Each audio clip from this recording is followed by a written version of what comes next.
Corky up. Whoops, I almost lost a finger there. Here we are down at the bottom of the main Seaquarium tank, interviewing Corky the porpoise. Corky, how is the menu here?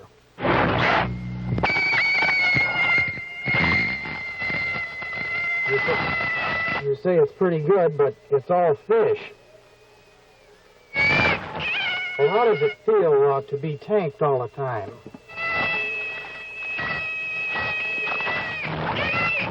You say it's wet?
Eternally moving through space, over two-thirds of our world is covered by water.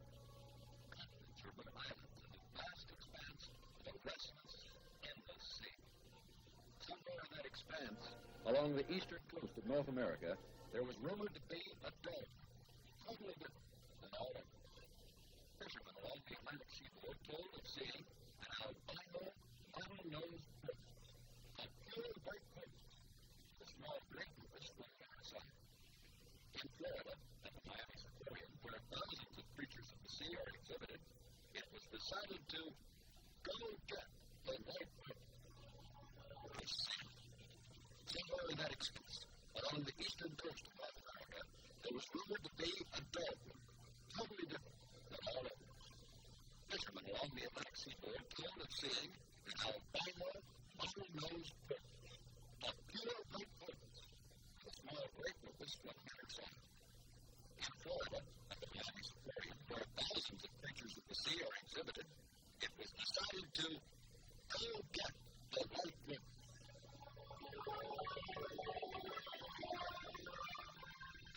Seaquarium, Captains Wolfson and Gray present their plan for the expedition to capture this rare specimen. Captain Clark, the Seaquarium director, approved of the expedition. Having investigated every lead, Captain Gray pinpoints where the albino was last seen. St. Helena Sound, South Carolina.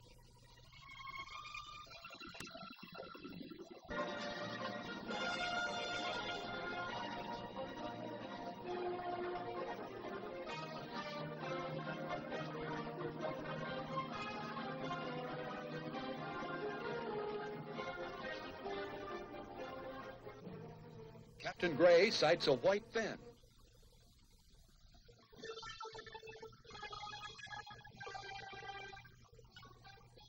The entire crew turns to with battle station team.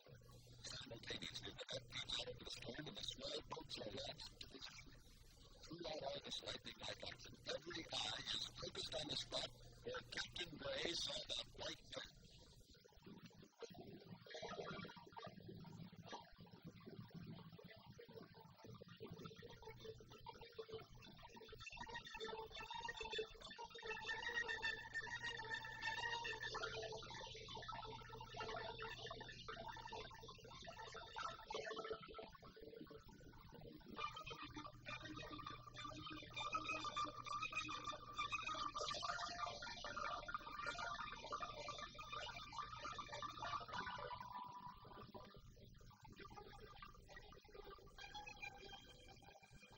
A small gray porpoise swims beside the white fin.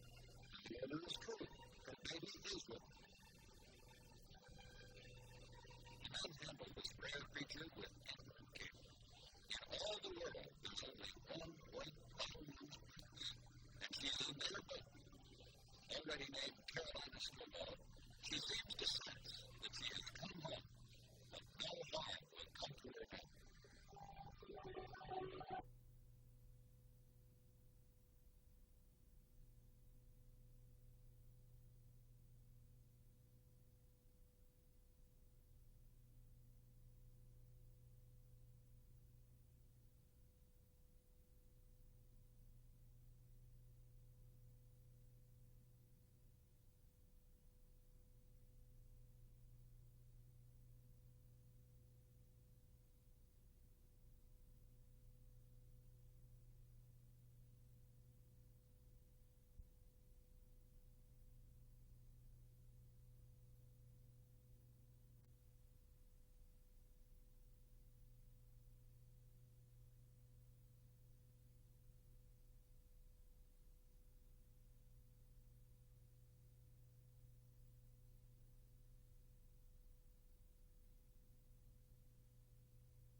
to this aquarium?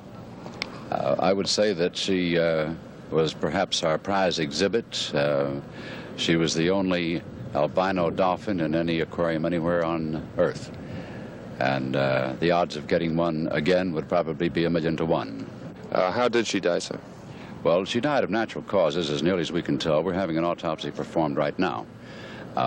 We observed over the past 4 weeks that she was not quite her normal self, and during this time she's been given every possible treatment and medication and been under the best of veterinary care. As a matter of fact, we've had people on our staff here who have lived with her practically 24 hours a day. What was it about Carolina that attracted so much attention? Well, in the first place, her white color made her very outstanding. But after we had her here only a matter of a few hours back in August of 1962, we found out that she had one of the gentlest, most friendly dispositions of any animal that we had ever had. Even the scientific community took little interest in them until the 1960s.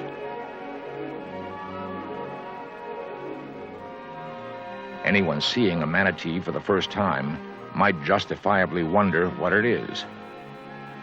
Although the relationship may not seem apparent, their closest land relative is the elephant.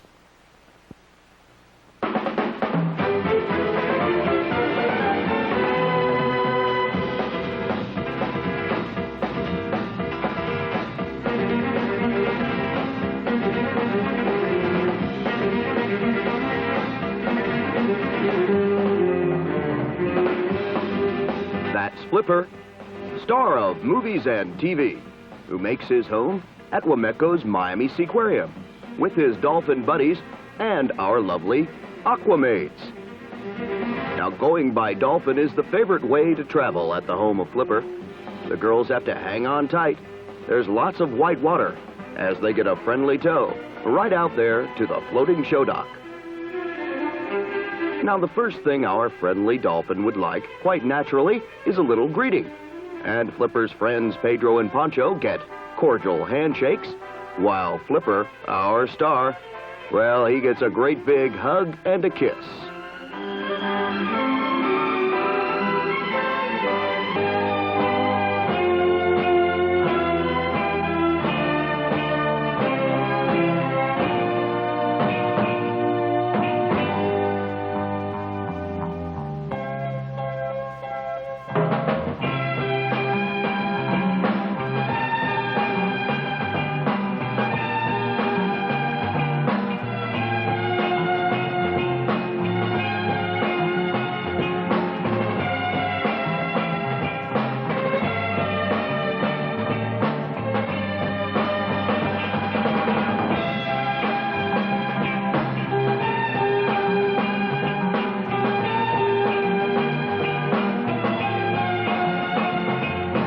It's bottoms up and back to the dock as they top things off with yet another friendly tow back to the show dock. Well, now it's time for our dolphin to do what they do best, and that's show off. Here they come, Pedro, Pancho, and Flipper.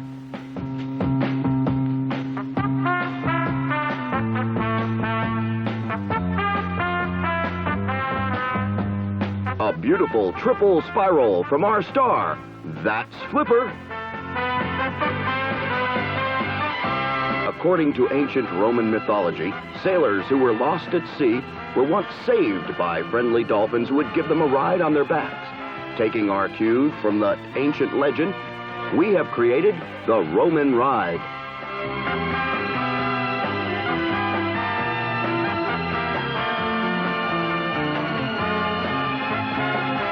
And yet once again,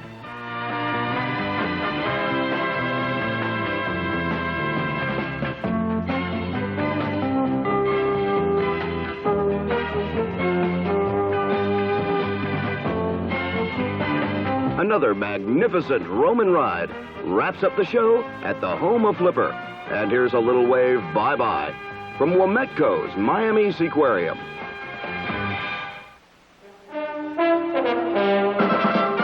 The Miami Seaquarium welcomes you all to the home of our world-famous killer whales, Hugo and Lolita. Hugo came to the Miami Seaquarium in 1968. and Lolita joined us at the Miami Seaquarium in 1970. And ever since, they've been thrilling crowds with their action-packed shows.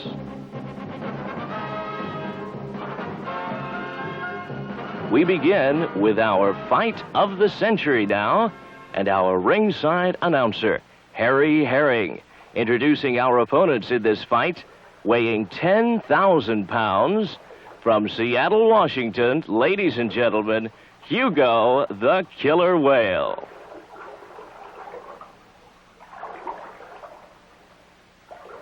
But now, introducing our challenger, from Not a Chance, Idaho.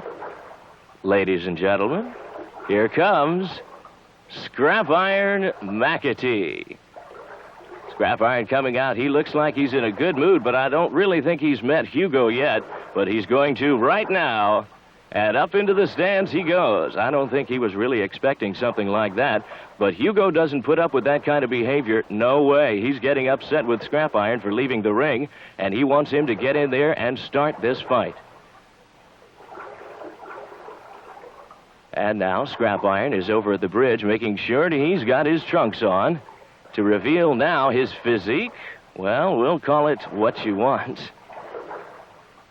Now the preliminaries. Hugo taking the initiative there, intimidating our challenger Scrap Iron by sticking his tongue right out at him in front of all the people in the audience.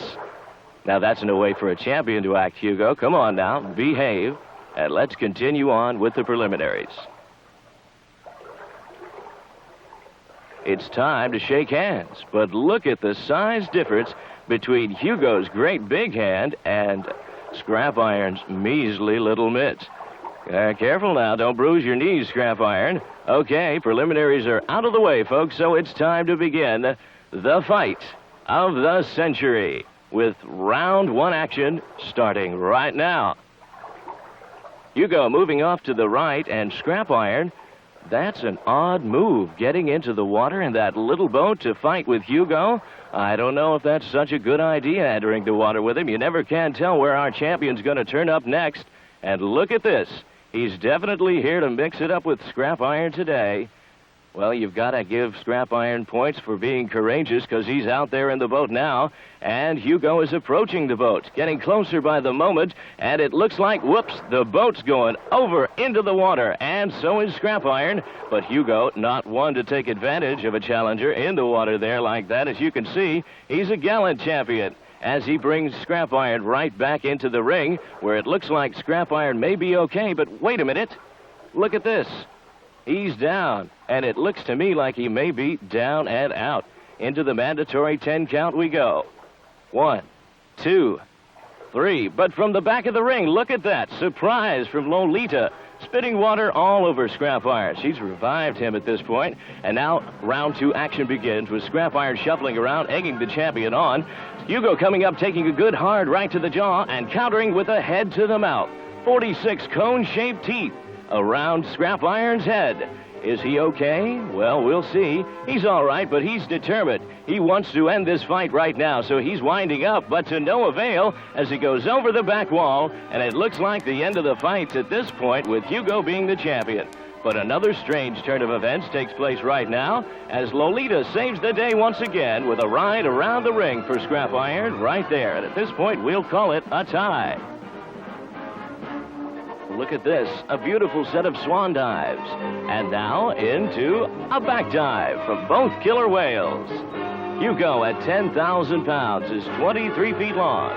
Lolita, 8,500 pounds, is 21 feet long. Together, these two whales consume almost 300 pounds of fish every day. And now the big crowd pleaser as both killer whales go 20 feet into the air, a combined weight of over 18,500 pounds on a double precision high jump. Yes, fun, excitement, and action-packed shows, and of course, plenty of splashing water are all to be found at Wometco's fabulous Miami Seaquarium.